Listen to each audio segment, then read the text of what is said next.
A concepção japonesa de Ki.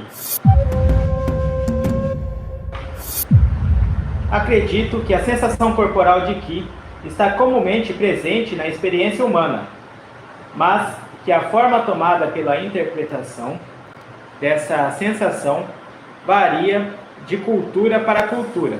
Por exemplo, o aspecto lógico é muito mais desenvolvido nas línguas ocidentais do que na língua japonesa. Nas línguas ocidentais não existe, e essa é uma das maiores dificuldades para a tradução, uma palavra equivalente a Ki.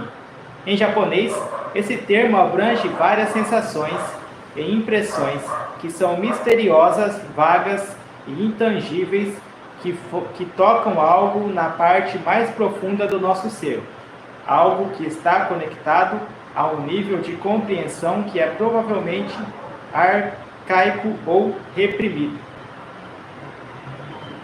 Esse corpo de impressões difíceis de definir está presente na experiência da vida do dia a dia, na literatura e nas artes do Japão. Quando é necessário retomá-lo, as pessoas chamam-no de Ki. A exclusão dessas sensações e impressões da terminologia explícita das línguas ocidentais me parece um corolário do caráter lógico dessas línguas. Pensamento nacional provavelmente desenvolvido através da representação dessa sensibilidade. O espaço é permeado por diferentes energias e sabemos que esse espaço existe sem sermos capazes de definir seu conteúdo. Todo dia usamos aparelhos de televisão, rádios e telefones portáteis que utilizam ondas eletromagnéticas, que não são nem visíveis nem tangíveis, sem equipamento especial. Foi só em tempos relativamente recentes que a ciência foi capaz de demonstrar a existência dessas ondas. Contudo, quando se trata de Ki, não é raro que as pessoas que consideram racionais rejeitam a ideia a priori, porque o Ki não é tangível e, sem dúvida mais profundamente, porque está conectada à experiência subjetiva. O fato é que Ki não é um conceito abstrato, é um conceito que surge do ouvir as sensações corporais por meio das quais se percebe o ambiente e também, ao mesmo tempo, a maneira como a pessoa está situada nele. Ki é sentido por meio do corpo e é dada a ele uma representação mais ou menos definida, dependendo da cultura em questão. A sensação de Ki é intensificada quando a autoconsciência especulativa é empurrada para um segundo plano. Isso acontece em graus variados, dependendo de quanto as pessoas quiseram abandonar o seu ego em favor do que as cerca. Se o ego é reforçado, a sensação de Ki diminui. De um certo modo, o estado da mente de alta consciência do Ki vai contra o processo cartesiano. Ao estar atento à sensação de Ki, a pessoa se dissolve em seu ambiente, pois diminui a sensação de ter a própria existência como centro. Essa atitude está na raiz das diferentes técnicas de fortalecimento do Ki. Essas técnicas, que eram originalmente religiosas, também foram usadas há muito tempo com propósitos terapêuticos. Hoje, no Japão e na China, estão sendo desenvolvidos métodos de terapia nos quais tais técnicas são separadas de suas origens místicas e aplicadas em conjunto com meios médicos para curar através de estimulação do Ki. Em japonês, Ki não é definido pelo esclarecimento de suas características. O termo é usado mais quando se sente a presença de algo que não pode ser claramente apreendido. A língua japonesa deixa um espaço indefinido em seu modo de expressão. Parece-me que é somente por meio do modo que podemos explorar esse espaço Ao esclarecer o papel desse espaço, podemos avançar na área da técnica física. O mesmo ideograma é pronunciado Ki em chinês e Ki em japonês.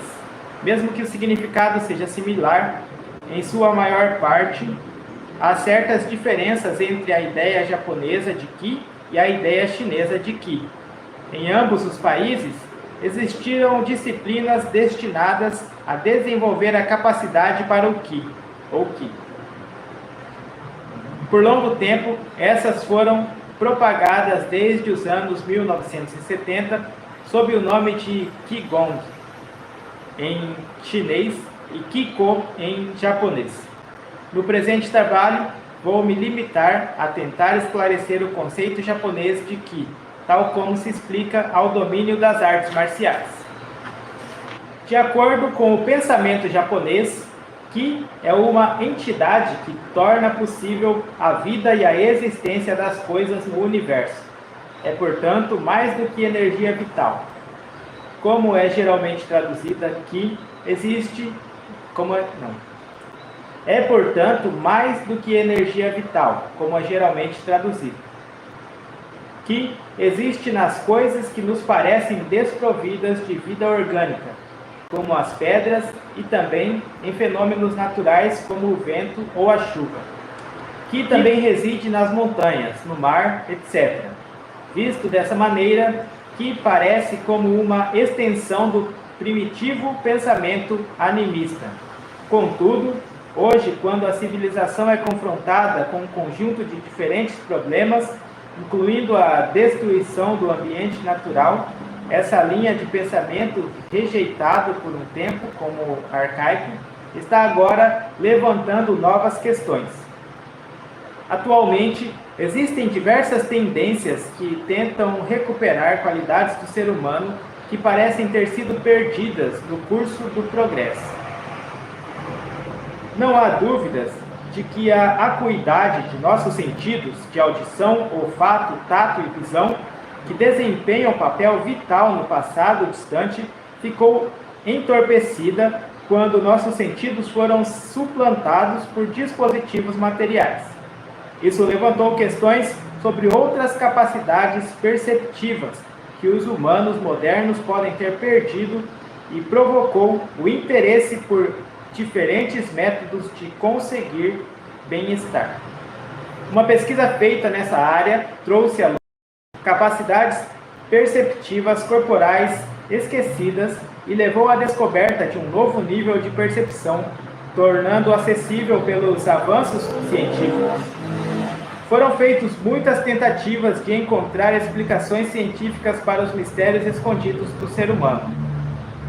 O conceito freudiano de libido toca em algo profundo da natureza humana, e acredito que isso coincide parcialmente com a ideia de Ki.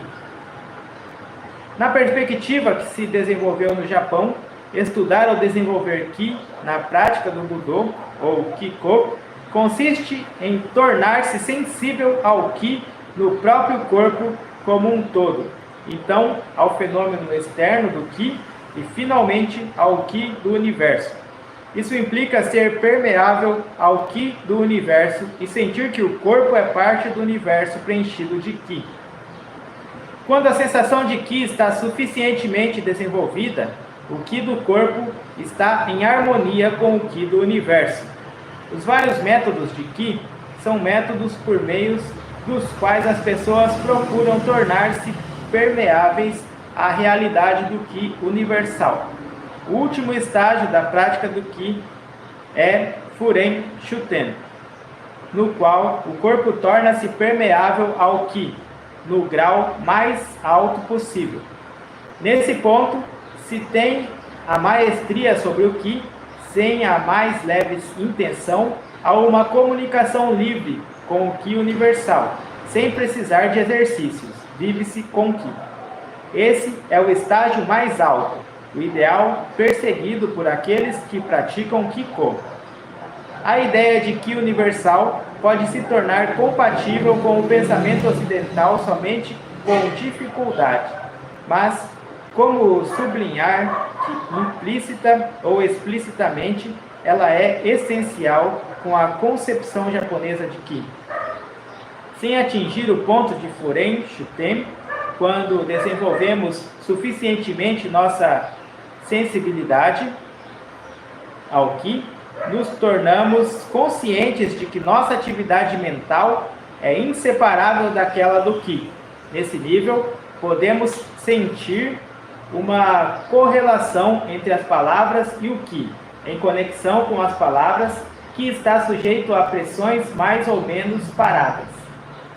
O fato de nomear coisas, de definir precisamente o sentido das coisas ou o sentido de nossas ações, inevitavelmente causa uma modulação de nosso ki, porque o contorno do ki, tal como definido pelas palavras, quando o significado é estreitamente circunscrito, elimina qualquer significado latente. Esclarecer e definir implica eliminar ou suprimir contornos vagos e imprecisos do sentido latente. Esse meio de definir em palavras implica uma redução do ki, que é sempre global, holístico. Desse modo, nomear o sentimento de amor reprime o ódio que está contido nele. O budismo nos ensina a confrontar esse conglomerado de sentimentos sem basear distinções em oposições circunscritas, como no sentido ocidental. Assim, amor pode ser traduzido como ai e ódio como nikushimi. Mas uma máxima de origem budista afirma que os dois equivalem à mesma coisa. Se nos constituímos como seres sociais por meio de palavras, ao mesmo tempo, a definição de coisas que as palavras implicam elimina uma parte da realidade de nossa experiência vivida e, como resultado, deixa de fora uma parte significativa do ki. Desse modo, não é por acaso que os taoístas, assim como os budistas, buscam um estado mental à parte do sistema de palavras. Eles procuram aprender a essência das coisas sem delimitá-las e deformá-las por meio das palavras. Esse é um estado de vazio ou não pensamento. Assim, o sistema de palavras com o qual estamos tão profundamente impregnados é também um dos obstáculos encontrados na prática do ki. Contudo, não estamos sugerindo de modo algum que se tente recuperar o estado de um ser humano primitivo. Estamos falando sobre um esforço de recuperar ou restabelecer qualidades, sensibilidades ou as faculdades que perdemos no curso do desenvolvimento de nossa civilização. De certo modo, Kiko objetiva adotar o ser civilizado com as qualidades primitivas que perdemos. Assim, não é uma questão de tentar voltar para trás. Pelo contrário, estamos falando sobre um esforço de parte de seres civilizados para ir além das barreiras com as que foram confrontados e sobre fazer isso pela mobilização de seus próprios meios para restabelecer faculdades que ainda estão potencialmente presentes. Aparecem as palavras, o que é modulado de acordo com o sentido delas, e é reduzido no processo. Como podemos separar-nos de palavras enquanto vivemos com linguagem? Essa é uma das chaves para os métodos de Kiko. Em Kiko, usamos imagens, sons e movimentos, em vez de palavras, para aumentar a profundidade para além das palavras, de forma a conduzir nosso ser ao mundo do Ki. O que eu achei interessante quando ele fala aqui do Ki, quando acaba sendo usado mais na questão religiosa, né, a religiosidade. Como o Ki é uma coisa subjetiva, que ele coloca essa explicação. O Ki como uma coisa subjetiva, que explica aquilo que falta explicação entre um termo e outro, ou entre uma sensação e outra. Quando a gente faz as nossas orações, aqueles benefícios neurológicos que a gente recebe, ou certas levando tudo para o lado mais prático e materialista possível para fazer uma menção mais próxima do que ele está falando. Não é exatamente isso que eu aprendi, mas existe a parte física e material da oração e tudo mais, né? Ou como, por exemplo, quando a gente passa contas de rosário, ou aquelas próprias contas budistas e islâmicas, né, onde eles ficam repetindo frases. Esses próprios movimentos, eles fazem com que a gente utilize certas áreas do cérebro em que dão sensações de bem-estar, e ao mesmo tempo a própria prática da oração, seja a mental, em que a gente se conecta com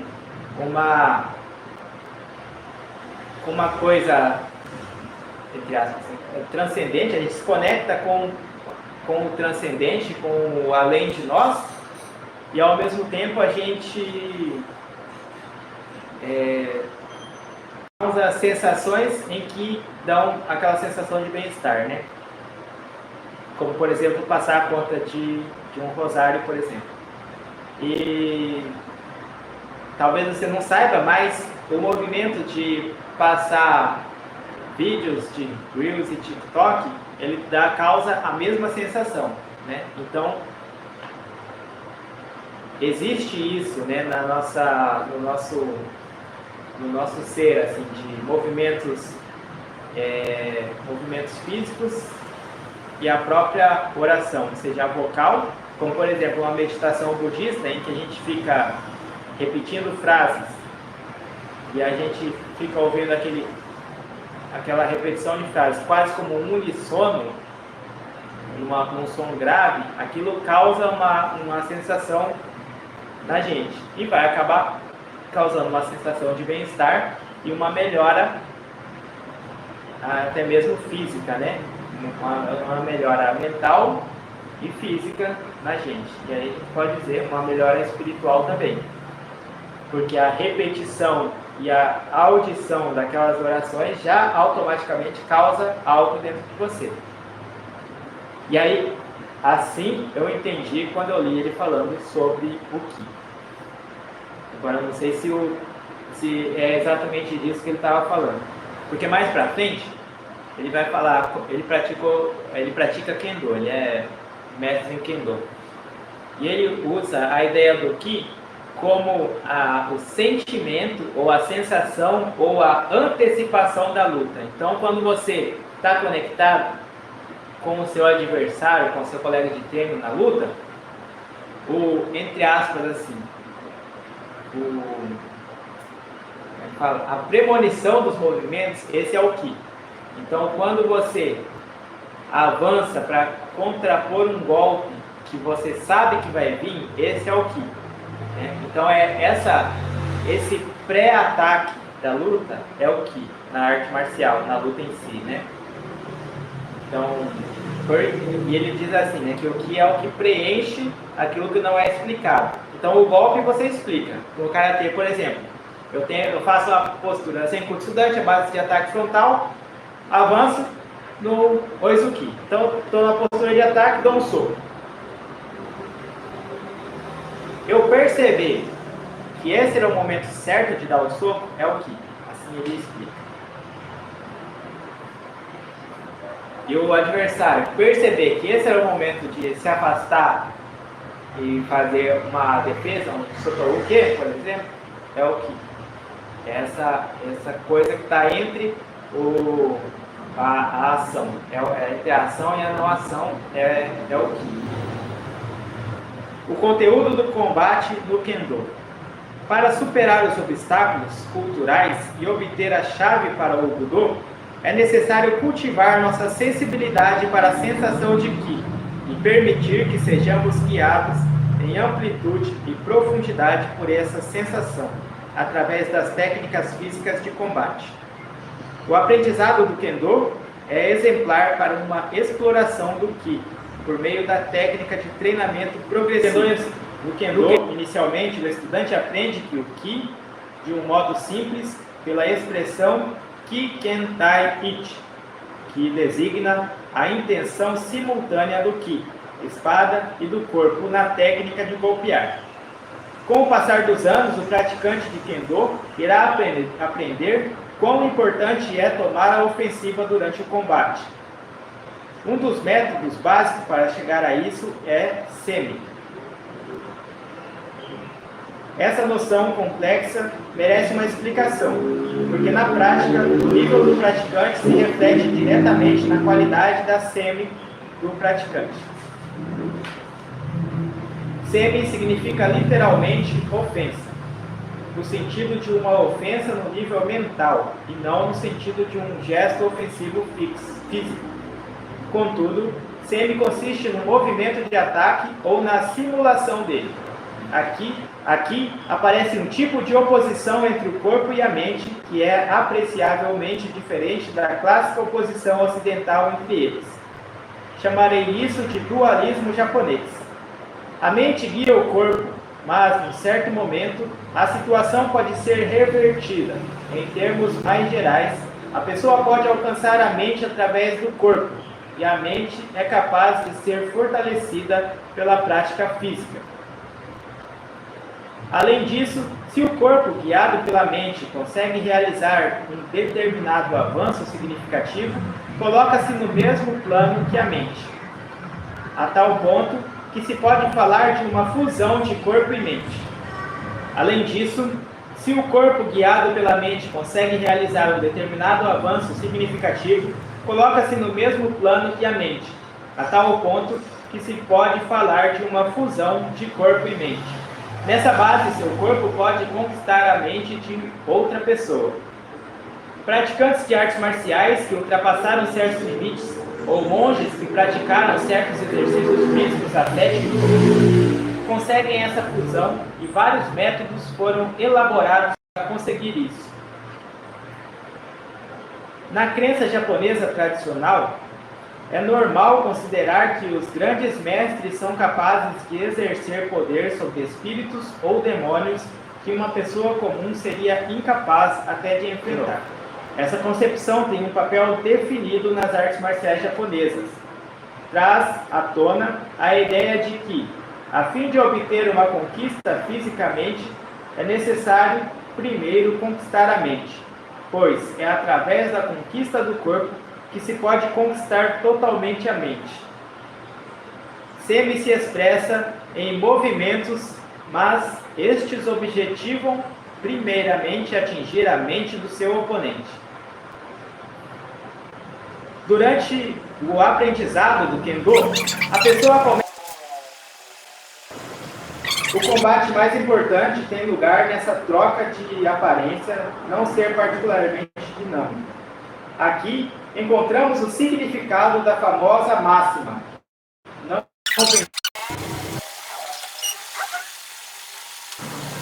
Acho que esse nível de combate é desconhecido em muitas disciplinas, por exemplo, judô, karatê ou boxe, nas quais a consciência dos praticantes é limitada aos elementos mais diretamente perceptíveis, velocidade, força, agressividade e assim por diante. Esse tipo de combate representa um nível de percepção que é difícil de estabilizar num combate de golpes como o karatê. Mas se os praticantes de karatê querem praticar budô, eles não têm a escolha a não ser assumir essa forma de combate. Pessoalmente, minha preocupação principal é atrair a atenção para a possibilidade de aplicar essa forma de combate à prática de karatê.